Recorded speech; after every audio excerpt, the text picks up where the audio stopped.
Welcome.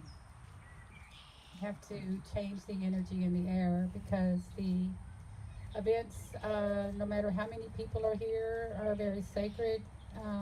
There's a time and a shift happening in the earth right now that is indeed very dramatic to every species on this planet. So it is so important that we always honor the sacred, that we honor the spiritual, because though we may appear to be a physical being, we came from space. There's an old saying somewhere that in the beginning,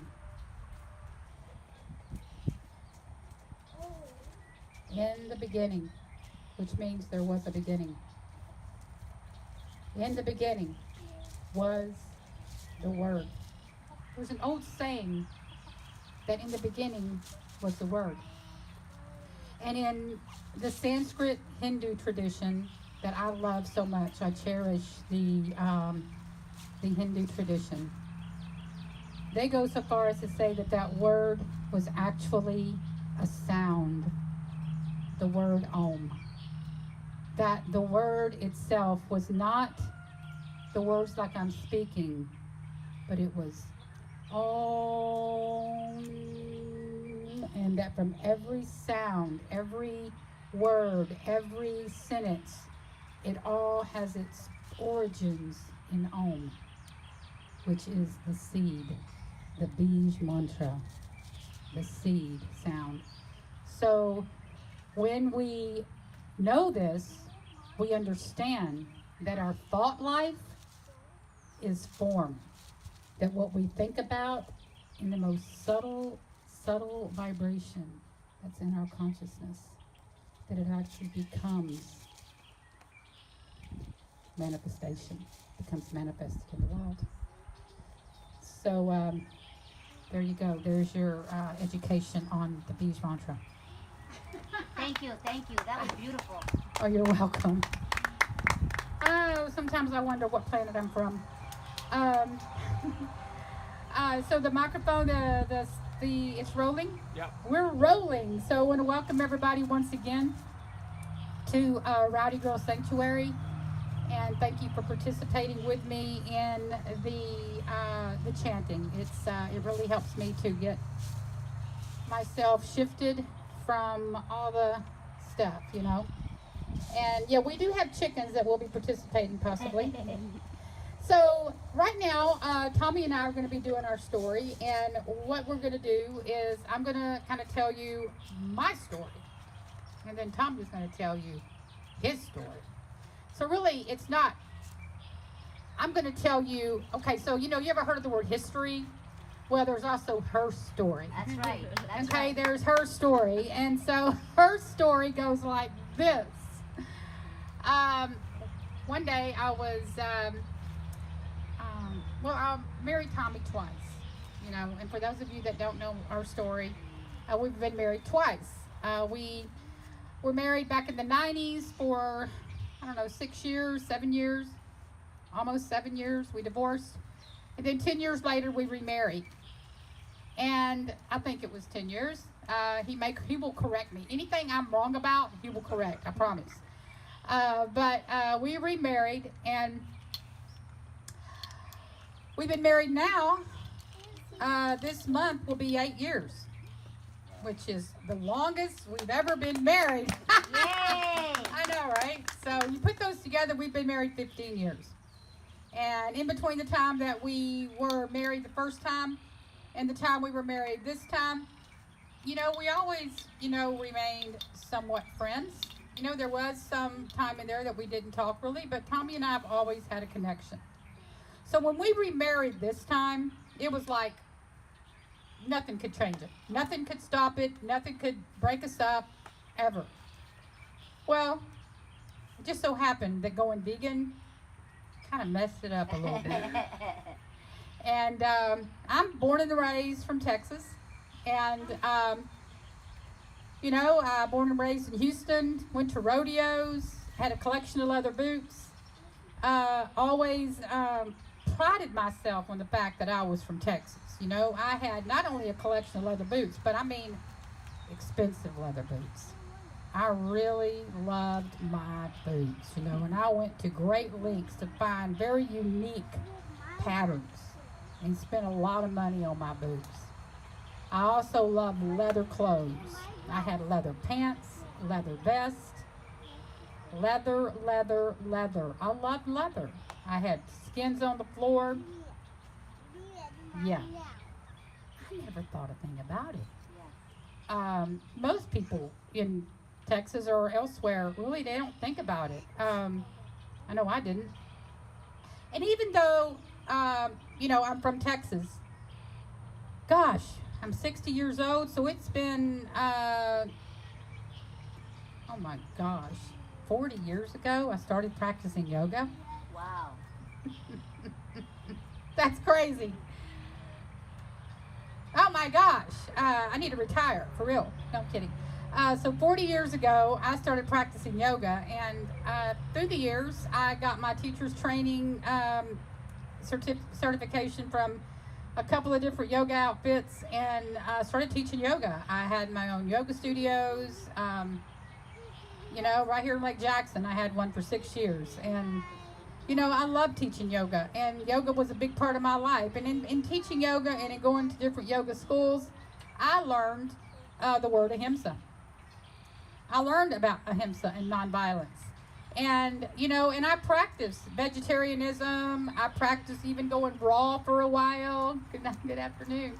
I practiced all these things, but I never, ever, ever thought anything about it be careful of that.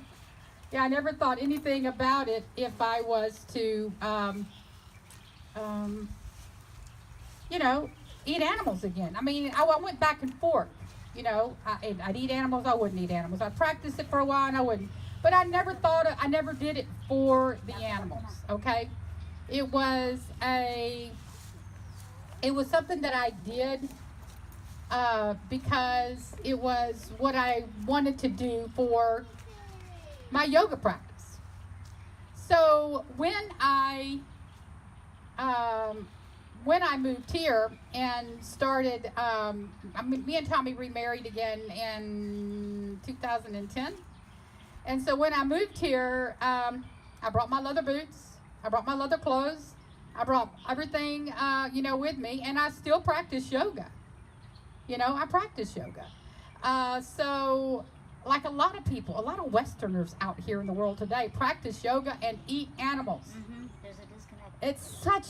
There's such a, well, I was disconnected. I had no idea. And so it's so awesome that Dolly is going to also be speaking today on ahimsa. So when I moved here, I didn't want anything to do with the cows. I wanted nothing to do with them. I wanted to practice my yoga. And I wanted to do my meditation, thank you. I didn't want to feed cows. I didn't want to help him with hay. I didn't want to open gates for sure. Because every gate around here had a different latch.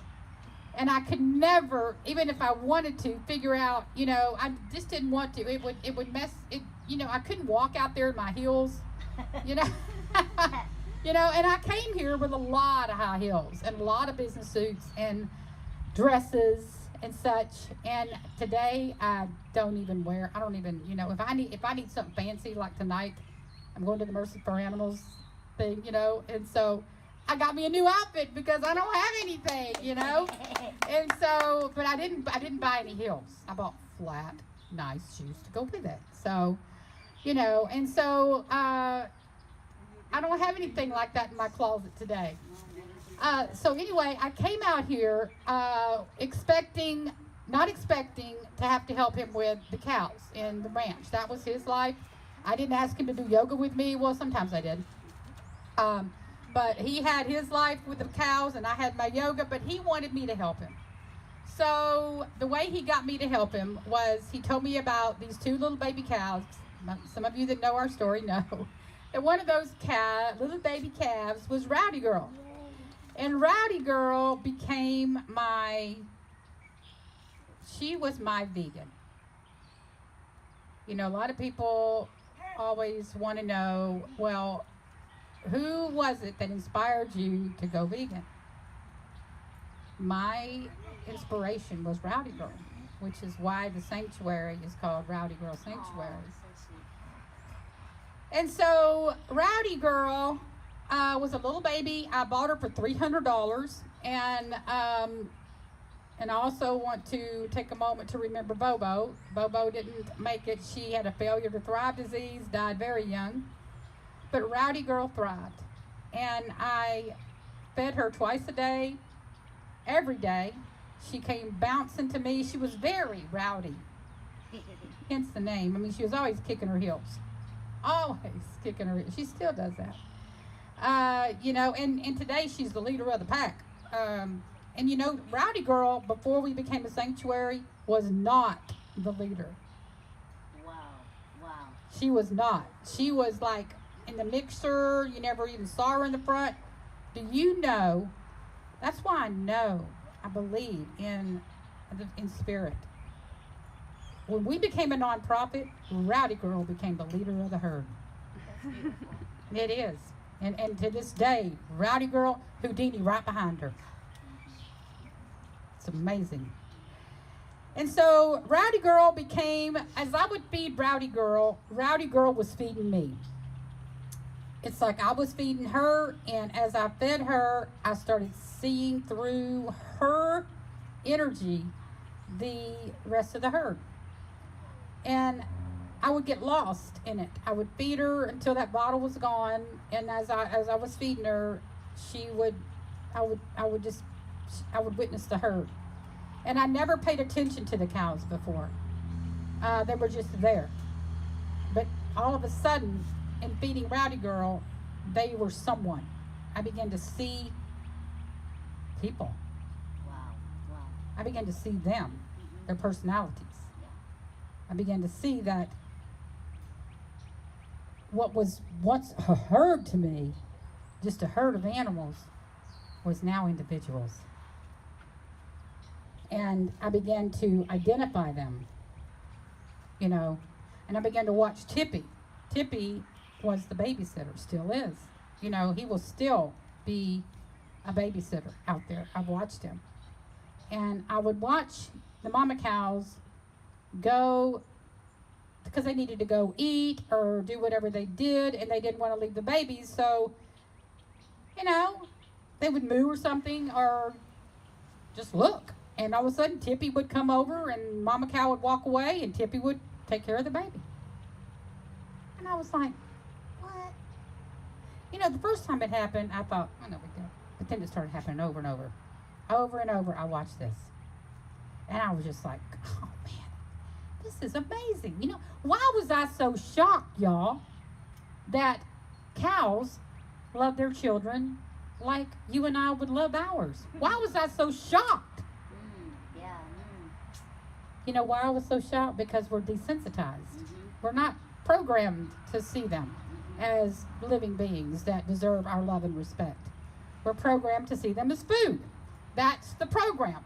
Hello, that is the program, y'all. If you're out there listening, that is the program. You're programmed to eat them. Yes, ma'am. You know, and they have no say in the matter except for vegans out there loud and clear, you know, loving these animals and being their voice.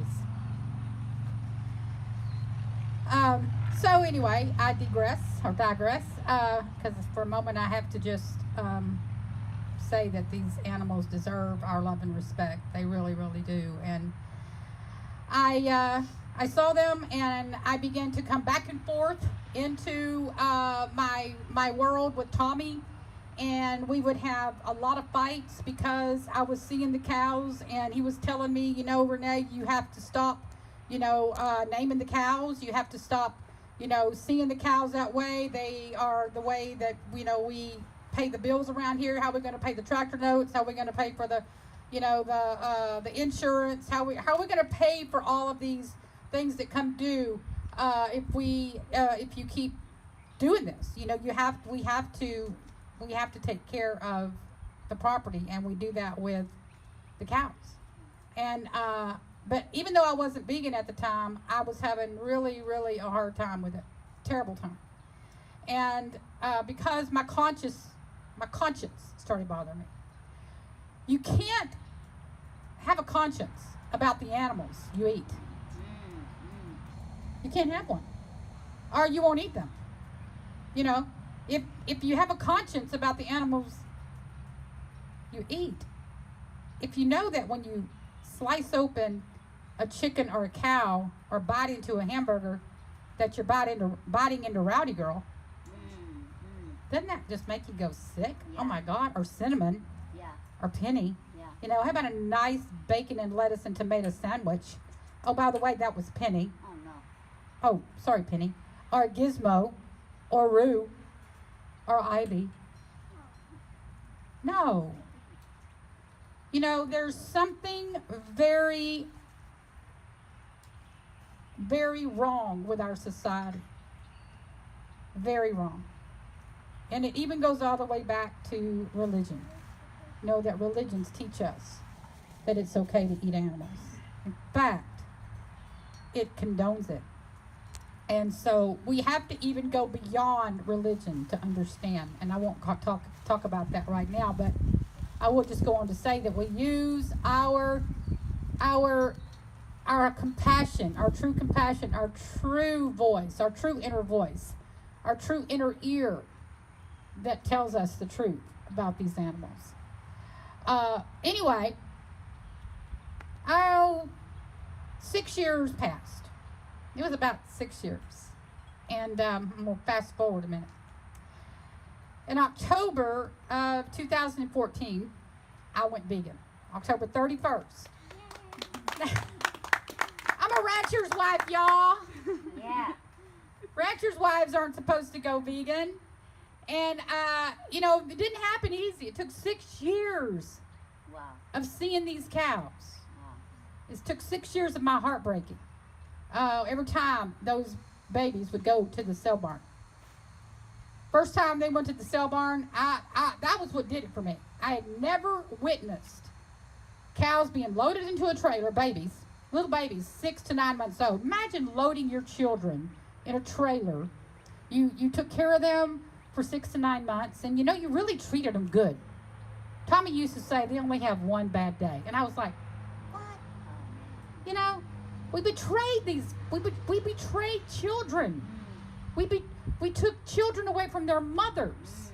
The truth is the truth is the truth. That's right.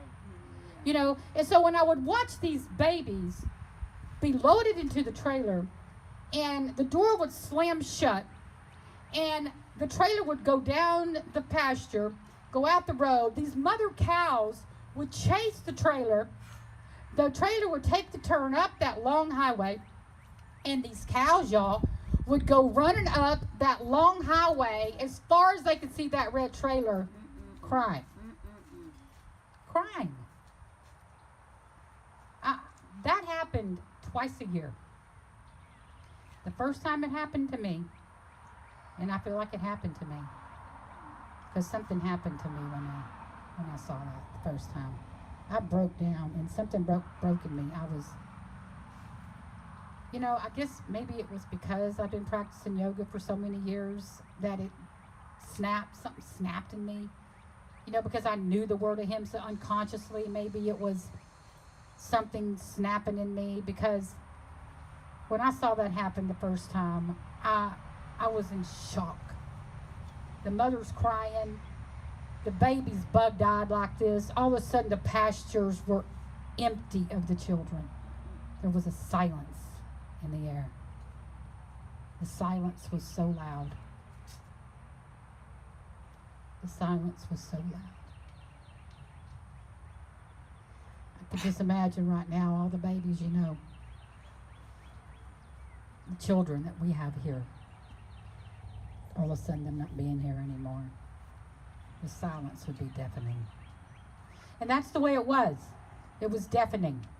And to rectify things in my own soul, I would come outside every single night while they cried. And they cried for days. They didn't just cry for a little bit. They cried for days. They wept. There was a sound and a wail to their voice that I can't even describe. Imagine your children being loaded up into a trailer that you were never going to see again. Ever, ever. Imagine how you would feel and the wailing and the deep, deep gut-wrenching sounds you would make. Well, they made those sounds. And I would come outside, and I remember going to that fence over there and the cows would come right to this corner over here. They would just come right over here crying, and I would go to my knees, and I would weep with them. And I wasn't vegan. I was not vegan. How do you go vegan when you're a rancher's wife? How do you even think about it? There's a lot of ranchers' wives out there that feel like I do. How do I know that? Because they contact us. Ranchers' families contact us. And so, anyway, I fast forwarded to October 31st, 2014, but I needed to tell you that part because when I went vegan as a result of 6 years of that happening twice a year. In September of 2014, Tommy retired from Dow Chemical. Is that right? Yeah, so September. And he thought he was going to retire, go metal detecting. He was going to have a life of leisure. We were going to buy a beach home. We were going to, we owned this land outright, or he did.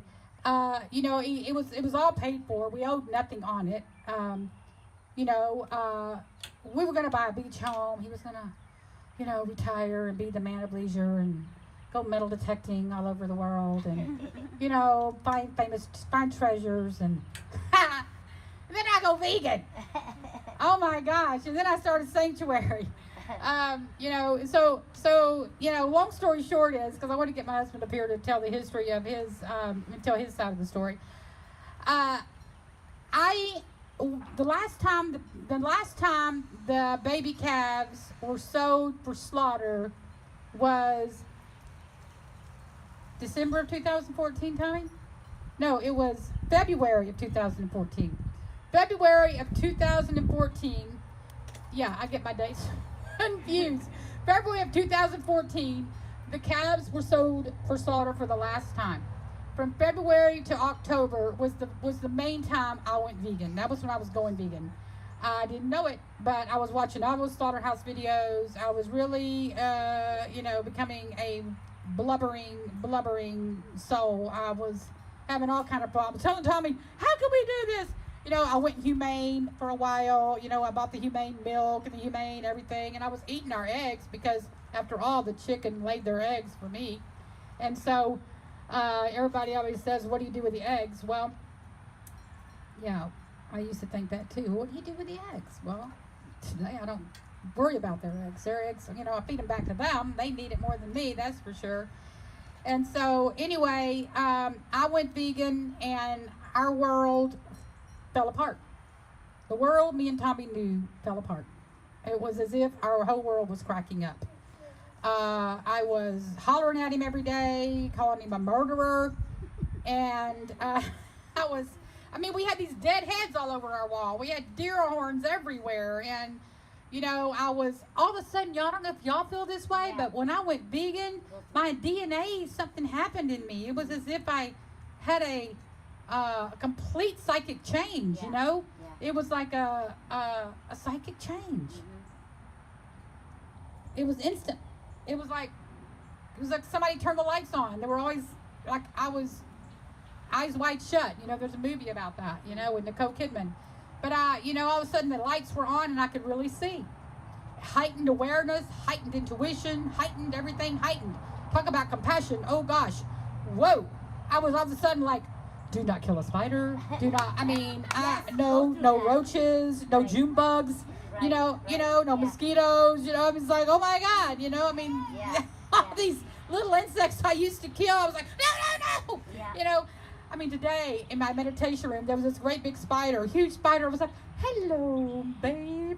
And I just went on about my business. Normally I would have went, no, not today. I don't kill. I don't have an urge to kill or smash or smush. No urge. It's gone. And so something happened in me, And so that had happened to me, but it had not happened to Tommy. But I'm going to tell you, I was not a very nice vegan to Tommy. I mean, I wouldn't smush spiders, but I was ready to kick him in the you know what. Uh-oh. I was ready to hang him over those deer, those antlers in my house. I was so mad at him. Y'all, I was so mad at him. It was horrible, the fights we had. And in October I went vegan. December I started Vegan Journal of a Rancher's Wife. January the 8th, 2015, I launched the Indiegogo campaign to buy my husband's cows. How did that happen? Out in the field one day, before I started that campaign, and before I talked to Howard Lyman. I talked to Howard Lyman December 24th. We had a big fight out there. He was trying to get some more cows loaded up and sold. And he calls it blocking him. He always tells me, you're blocking me. So I was blocking him from selling those babies. I wouldn't let him. I would not. I said, man, if you sell those cows one more time, I'll follow it. Y'all know this story. I'll go to the sale barn if I have to. I'll buy them back with your credit card. Yep. And I will make a big scene at that sale barn, okay? I'll be waving a vegan flag. I didn't care. They will think you are the craziest rancher in Brazoria County. And if that don't work, I'll make a bigger scene and you can pick me up in jail. And I meant every word.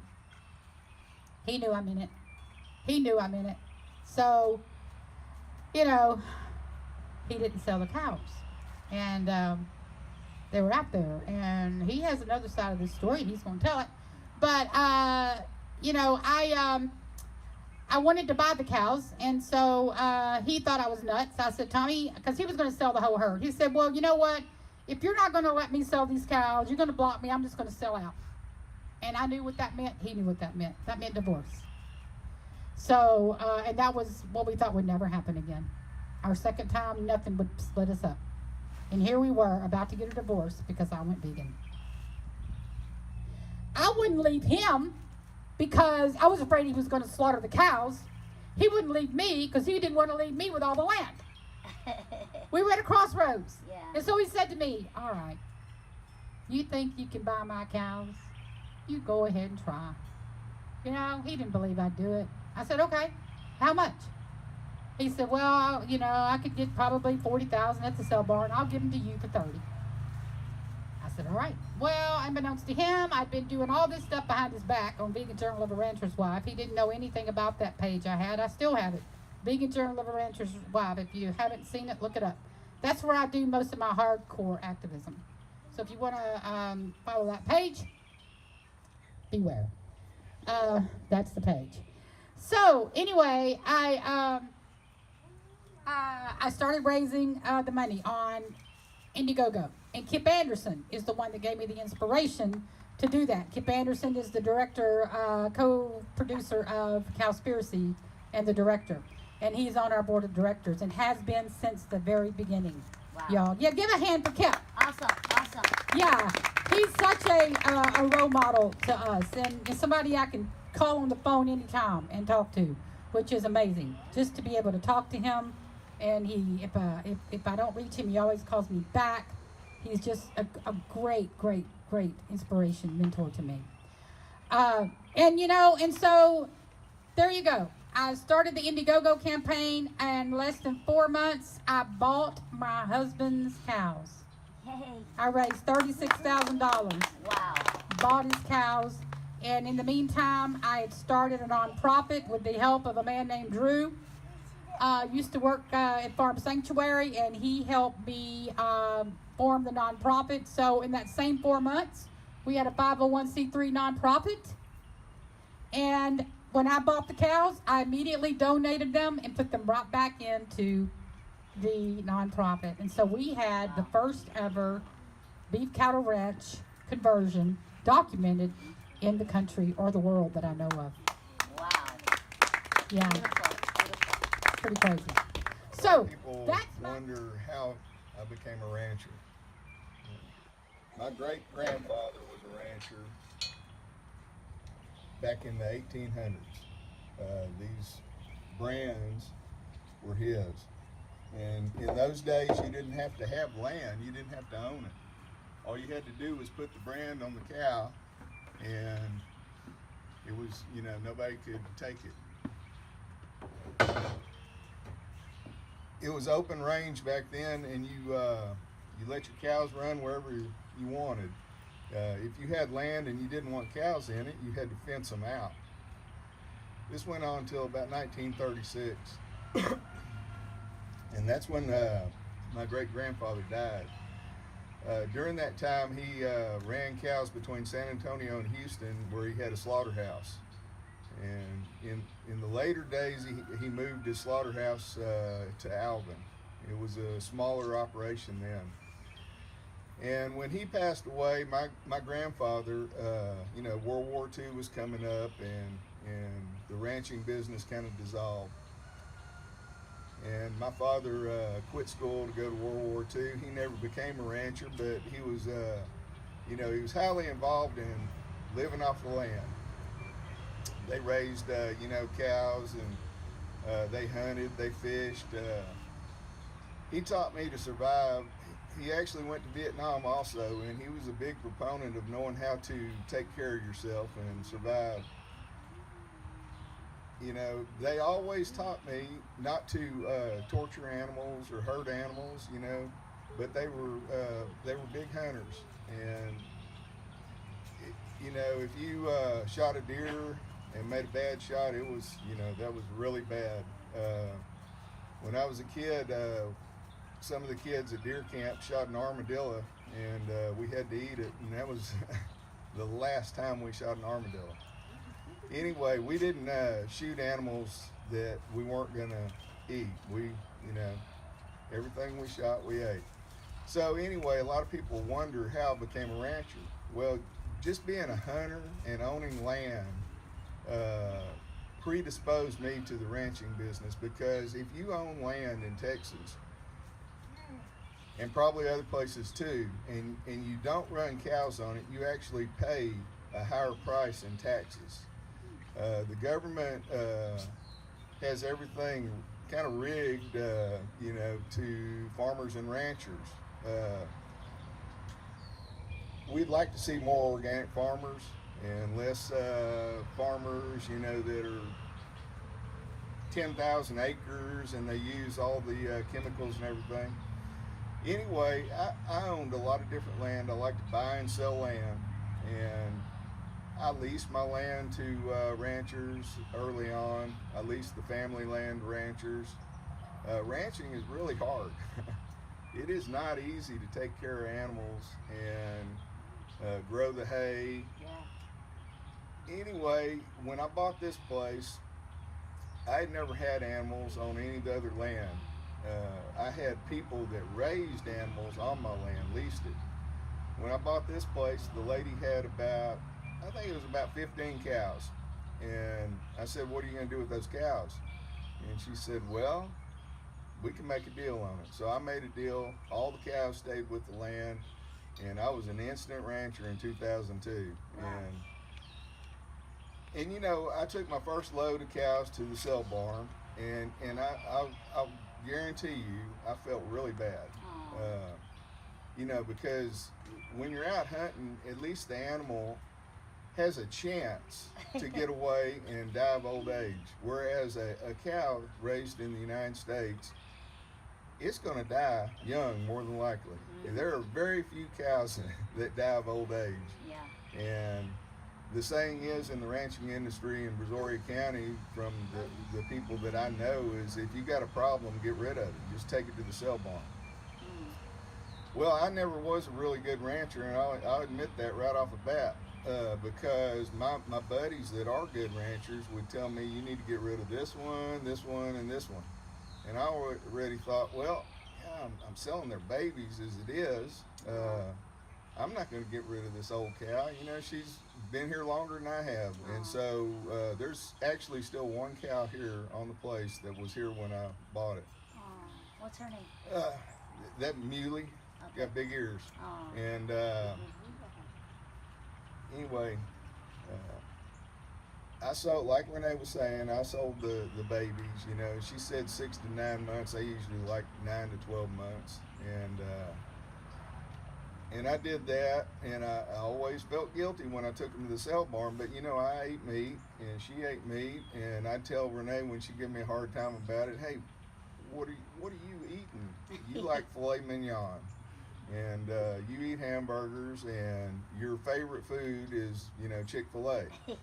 And she was always, I mean, giving me a really, really hard time. Progressively, as the years went after we were married, it became harder and harder to live with her having a cattle operation. And, Yeah, it must have been. and you know, I didn't make a lot of money off of cows, but I would have lost a lot of money not having the cows because of all the tax you have to pay if you don't have cows. The subsidies. And the first year that I had cows, I realized if you buy your hay, you're not going to make money ever. Right. So I went into the hay business, and I produced a lot of hay around here. And the surplus, you know, I fed to my cows. And well, actually, you know, they came first, and then the surplus I sold. But I really got into it big time.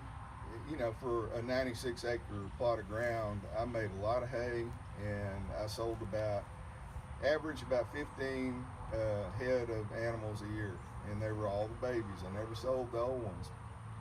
And so I wasn't a good rancher. The good ranchers would tell me to get rid of those old ones.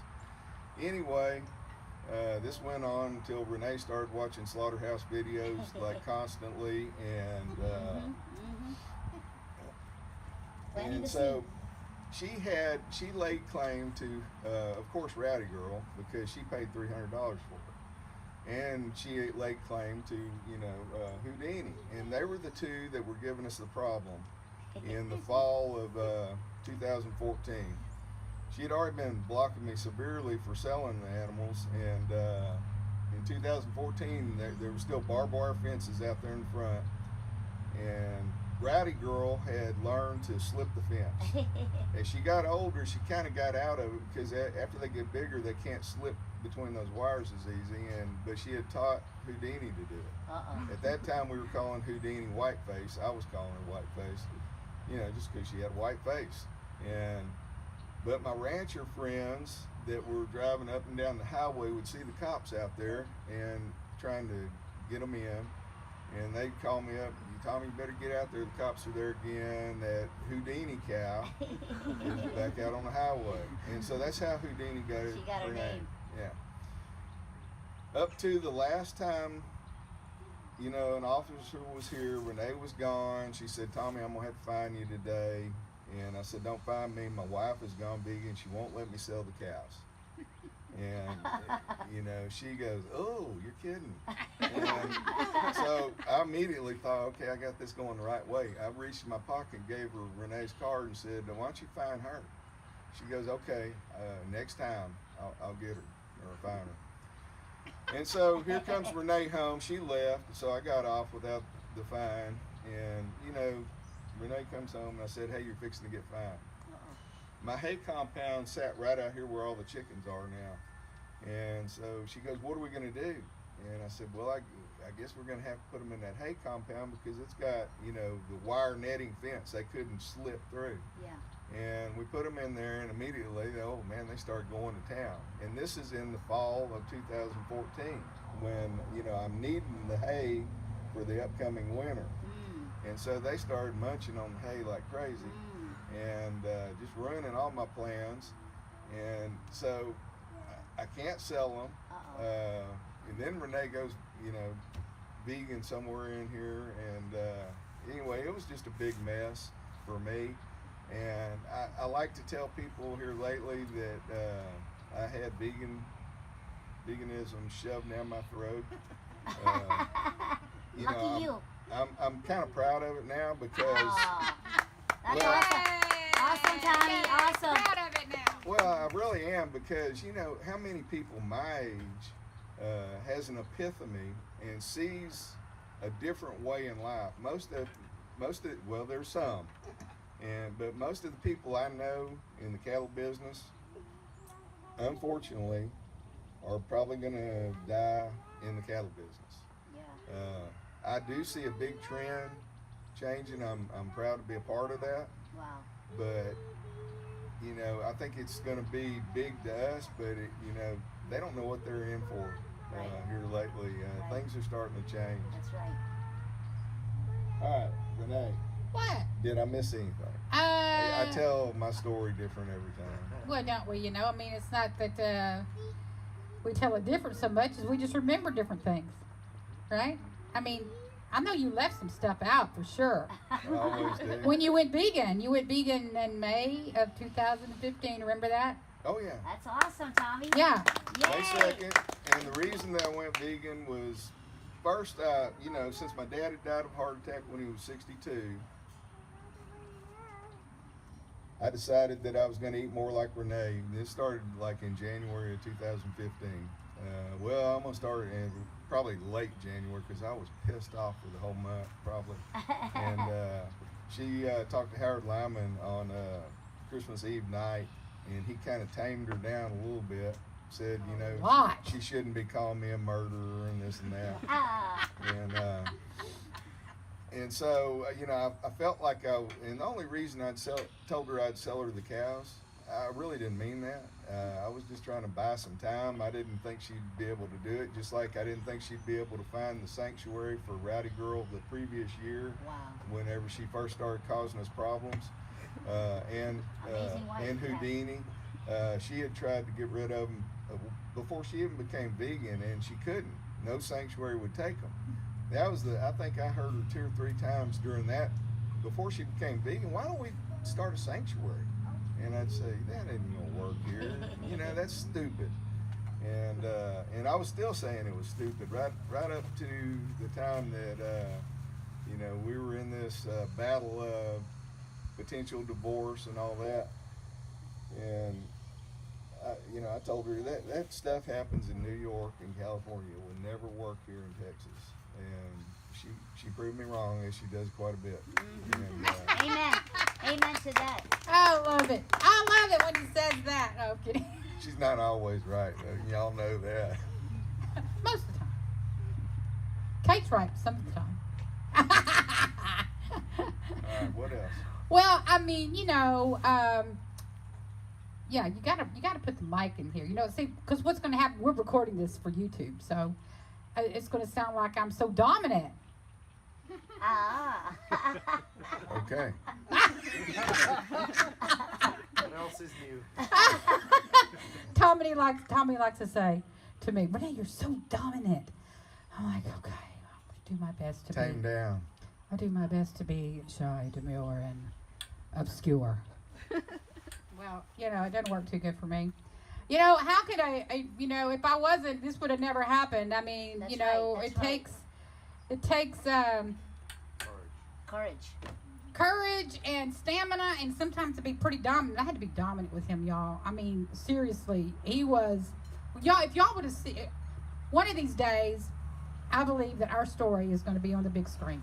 Oh, I believe, and I you know, I think, I don't know who would play me or him, but you know, we're going to have to really, you know, what do you call it, coach the people. Too boring. No, on what happened behind the scenes, the fights. Well, anyway, after I started eating a vegetarian Did you see how diet, he just changed the subject? Did you notice that? He does that a lot.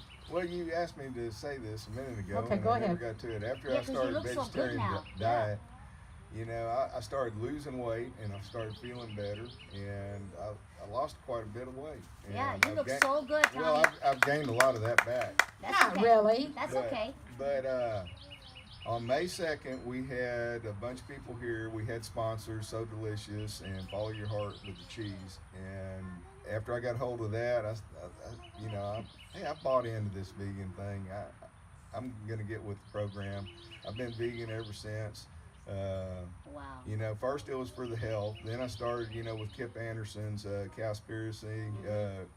You know, he started telling me about the environmental aspects, and I started doing a little research. And then it was environmental. I mean, compassion came last for me. I mean, it was there. It was buried under everything. It's always know, there. You know, I really had felt bad dropping off those cows at the sale barn, and you know, I never liked to kill an animal, but you know, it Aw. was you have to kill them before you eat them, and I used to eat animals, Yeah. and so compassion was the last thing for me. But But I'm it very was there, it was happy always that I'm there. where I'm at, and I'm happy y'all are all here today. Thank you, Tommy. Yeah, it was always there. It was always there, Tommy. It was Yeah. always there. Always there. And you know, and he was, you know, last night when we were coming in the house, he was like, watch out for the June bugs. Him. Aw. I mean, you know, normally he would have not said that, y'all. Tommy, can you believe this big old guy right here? Watch out for the June bugs. Aw. I know I'm going to embarrass you now.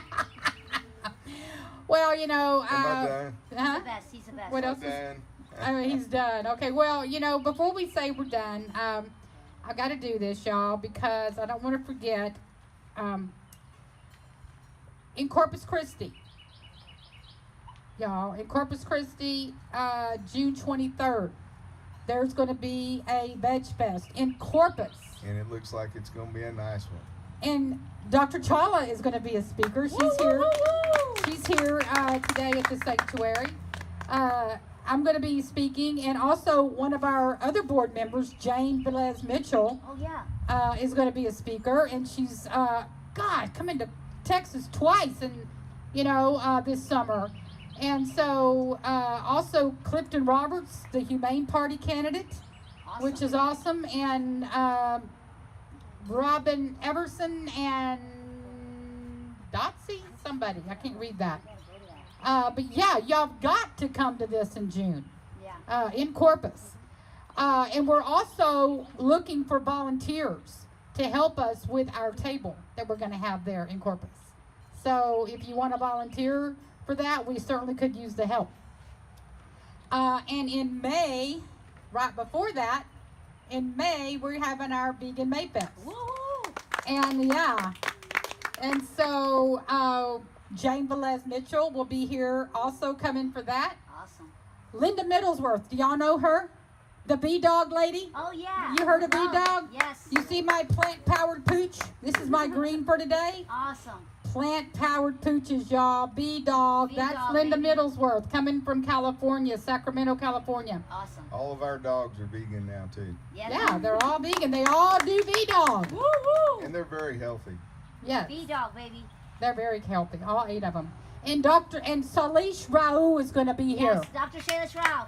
He is going to be here. Y'all, he's the executive producer of Cowspiracy. Mm-hmm.